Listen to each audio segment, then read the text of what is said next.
घर में कलेशी नंद का बोलबाला। पुराने समय की बात है।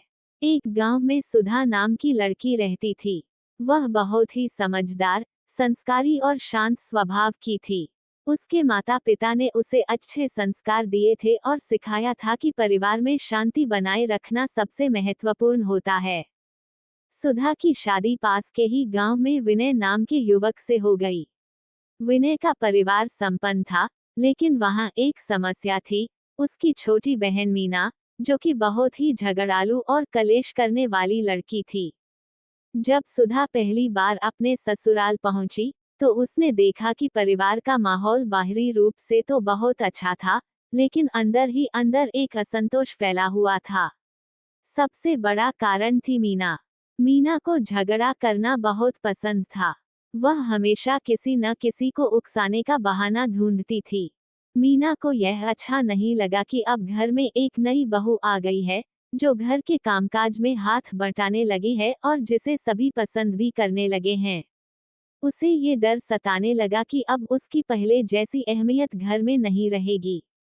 मीना की आदत थी कि वह सबके बीच गलतफहमियां फैलाती थी।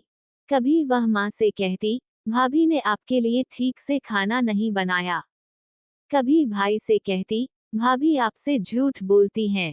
कभी पिता से कहती, भाभी घर का काम नहीं करती, बस आराम करती हैं। इन सब बातों की वजह से घर का माहौल हमेशा तनावपूर्ण रहता था।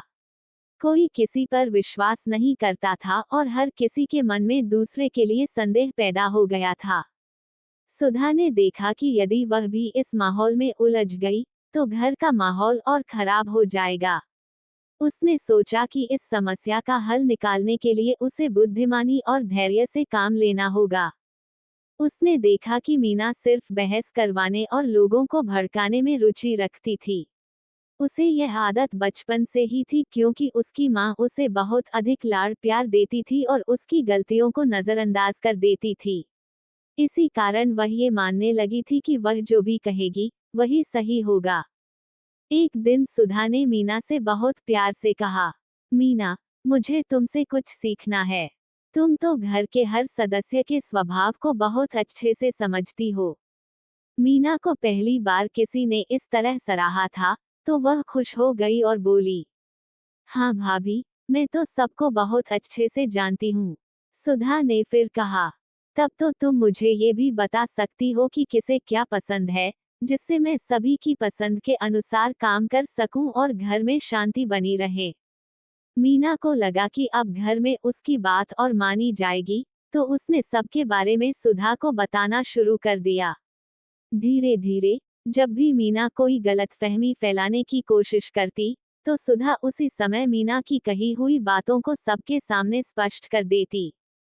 उदाहरण के लिए, अगर मीना माँ से कहती, भाभी ने खाना ठीक से नहीं बनाया, तो सुधा कहती, मीना, तुम्ही ने तो बताया था कि माँ को कम मसाले वाला खाना पसंद है, इसलिए मैंने उसी हिसाब से बनाया। अगर मीना भाई से कहती, भाभी आपसे झूठ बोलती हैं, तो सुधा तुरंत विनय से कहती, आप तो जानते हैं कि मैंने पहले ही मीना से आपकी पसंद के बारे में पूछ लिया था। धीरे धीरे, परिवार के लोगों को एहसास होने लगा कि मीना हमेशा झूठी बातें बनाती है और घर में फूट डालने की कोशिश करती है। मीना ने देखा कि अब उसकी बातें कोई भी गंभीरता से नहीं ले रहा है। लोग अब आपस में खुलकर बातें करने लगे थे, जिससे गलतफहमियां दूर होने लगीं। एक दिन, जब मीना ने फिर से घर में झगड़ा करवाने की कोशिश की, तो उसकी माँ ने उससे सख्ती से कहा, मीना, हमें अब समझ में आ गया है कि तुम जानबूझकर घर में तनाव फैलाती हो। सुधा ने तो तुम्हें हमेशा प्यार से अपनाया, फिर भी तुम उसका अपमान करती हो। अगर तुम अपने स्वभाव में बदलाव नहीं लाओगी, तो आगे चलकर तुम्हारा अपना घर भी सुखी नहीं रहेगा। मीना को पहली बार अपनी गलती का एहसास हुआ।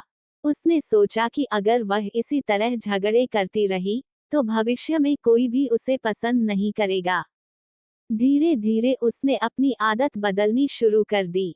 वह अब घर के सदस्यों से प्रेमपूर्वक बात करने लगी और सभी के साथ अच्छा व्यवहार करने लगी। बुद्धिमानी और धैर्य से बड़ी समस्या को हल किया जा सकता है। गलतफहमियों को दूर करने के लिए खुलकर बातचीत करना बहुत जरूरी होता है। हर झगड़ालू व्यक्ति को समय और सही मार्गदर्शन से सुधारा जा सकता है। अगर हम प्रेम और समझदारी से किसी को बदलने की कोशिश करें, तो वह जरूर बदलेगा। घर की शांति बनाए रखने के लिए जरूरी है कि हम अफवाहों और झूठी बातों पर ध्यान न दें। सुधा की इस कहानी से हमें ये सीख मिलती है कि किसी भी समस्या का हल झगड़े से नहीं, बल्कि धैर्य, प्रेम और समझदारी से निकाला जा सकता है। अगर कोई व्यक्ति घर में कलेश करता है, तो हमें उसे दंड देने की बजाय सही दिशा में मार्गदर्शन देना चाहिए।